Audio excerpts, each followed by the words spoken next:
Bonjour, aujourd'hui je vais vous parler du 8003, le petit contrôleur de Pacom.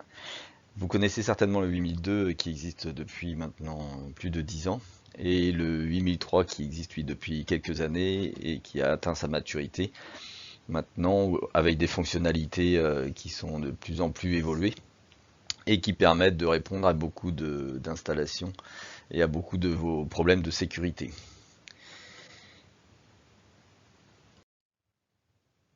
Concernant le 8003, donc c'est un contrôleur intelligent qui est construit autour de la technologie Edge de Pacom. La technologie Edge de Pacom, c'est en fait l'utilisation de l'IP pour faire les installations. Donc aussi bien au niveau du contrôleur lui-même qu'au niveau des périphériques.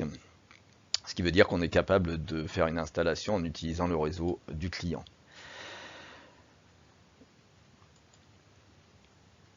L'utilisation de l'IP dans une installation, elle permet forcément de réduire le câblage traditionnel puisqu'on va utiliser le réseau du client ou un VLAN ou un réseau autre, mais déjà sur une installation déjà câblée et surtout une installation qui va utiliser des câbles classiques au niveau informatique. Le 8003 intègre les fonctions de contrôle d'accès et ainsi que les fonctions intrusion sur la même centrale. Nativement, le 8003 peut supporter sans ajout de périphérique extérieur jusqu'à 2 portes, chacune équipée d'un lecteur en entrée et en sortie. On peut très bien aussi utiliser une porte avec un lecteur en entrée et un bouton poussoir de sortie. On a la possibilité de raccorder directement sur la carte jusqu'à 8 entrées qui sont supervisées dans 5 états et 8 sorties, dont 2 sorties relais et 6 sorties collecteurs ouverts. L'utilisation de cartes d'extension permet d'accroître les capacités de la centrale jusqu'à un maximum de 8 portes, 16 lecteurs, 96 entrées et 40 sorties. Le contrôleur 8003 est conçu pour fonctionner en autonome pour les petites installations ou peut aussi être raccordé sur les logiciels Pacom, à savoir Unison ou GMS, pour des installations qui seront plus importantes. Dans les fonctionnalités de la centrale 8003, on va donc retrouver ses capacités maximum qui sont donc, comme je viens de le dire, 96 entrées maximum, 40 sorties max, 8 portes et un maximum de 16 lecteurs. La centrale supporte le Contact ID et le SIA en RTC et aussi en IP. Elle est EN grade 3, compatible avec les systèmes Innovonix de détecteurs sans fil et a la possibilité d'être installée en autonome.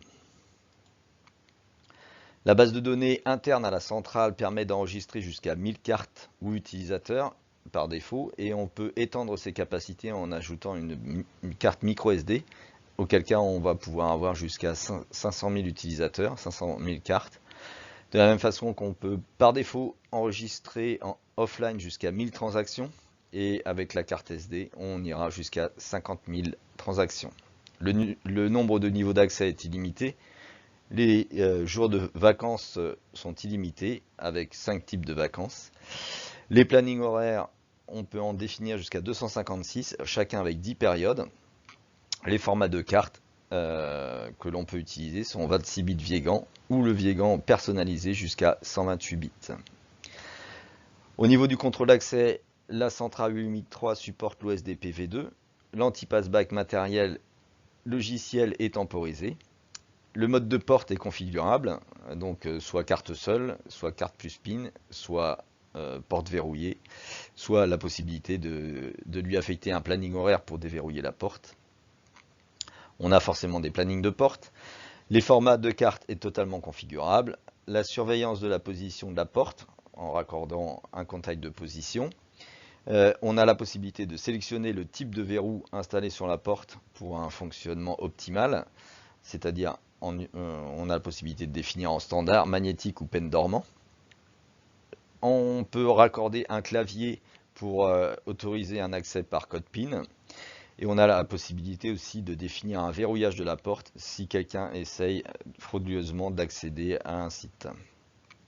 La centrale 8003 permet de gérer aussi le mode dégradé, dans le cas où on utilise une interface contrôle d'accès externe et que la communication entre l'interface externe et le 8003 est rompue.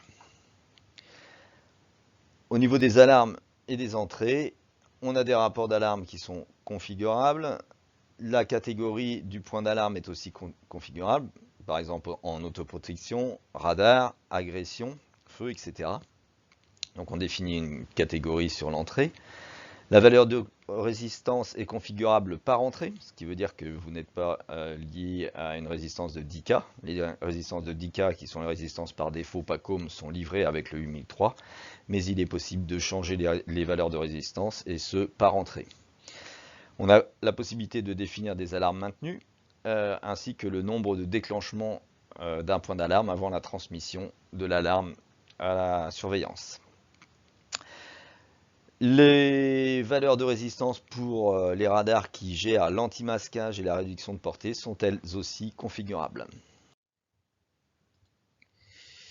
Au niveau des zones d'alarme, on peut transmettre les commandes de mise en émiseur.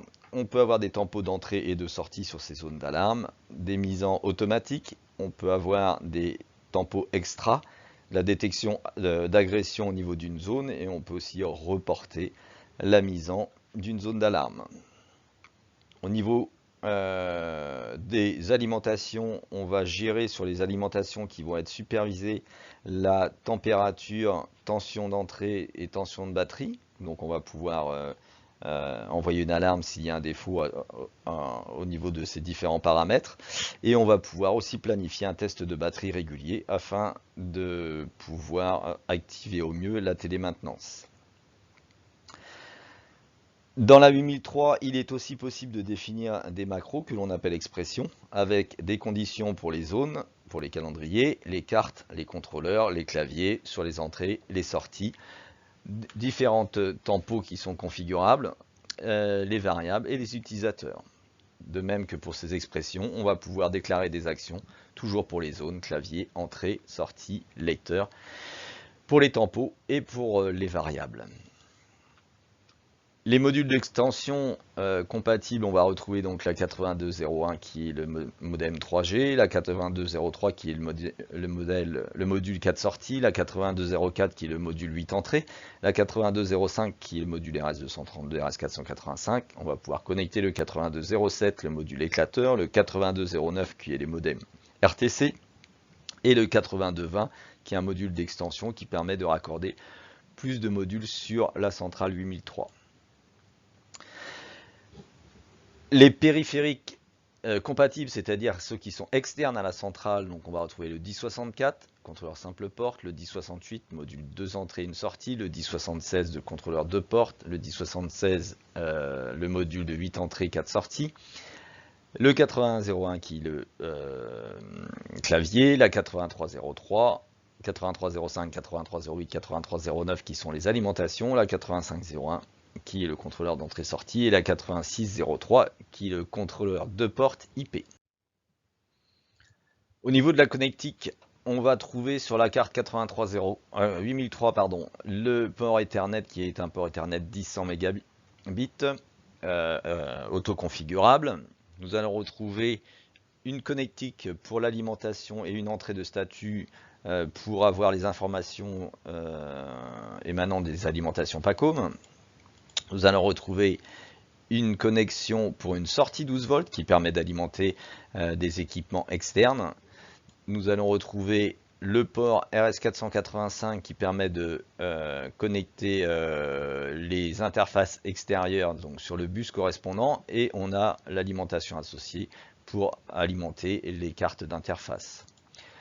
On va retrouver un bus RS232 qui va principalement servir à connecter un hyperviseur en fait du type petit qui permettra de faire un diagnostic si on a des soucis sur la carte.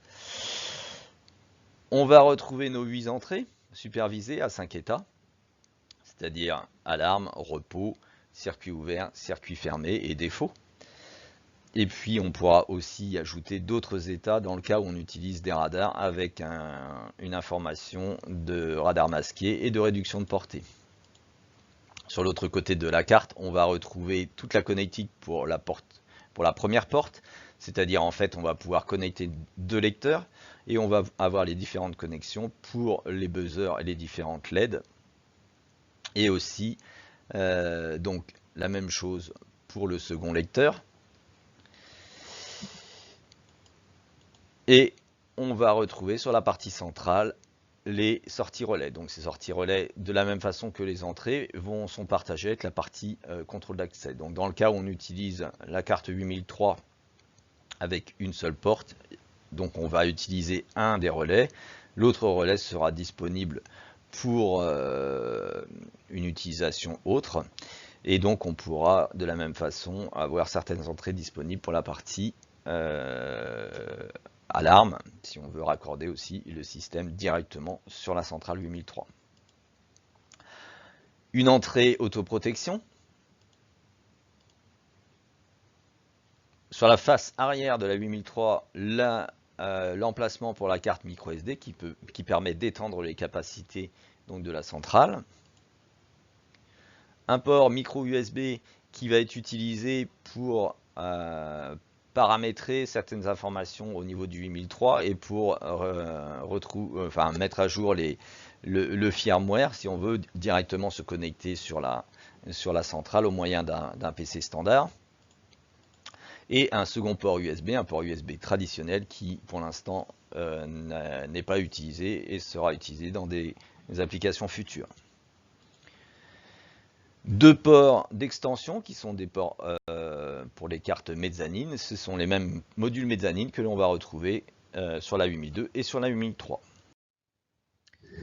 Au niveau de l'architecture, donc comme je vous l'indiquais, il y a la possibilité de directement connecter sur la centrale différents lecteurs et donc d'utiliser certaines portes en fonction de l'architecture qu'on va vouloir utiliser. Si on utilise les 2 portes avec les 4 lecteurs, donc auquel cas on aura peu, et en fonction de ce qu'on raccorde, on aura certaines entrées disponibles. Et donc en fonction de ce qu'on va raccorder, c'est-à-dire la position de la porte, les boutons poussoirs, on aura plus ou moins d'entrées disponibles sur la carte 8003 elle-même. Après, si on a toujours la possibilité d'étendre en ajoutant des cartes mezzanine ou en ajoutant des cartes interface externes.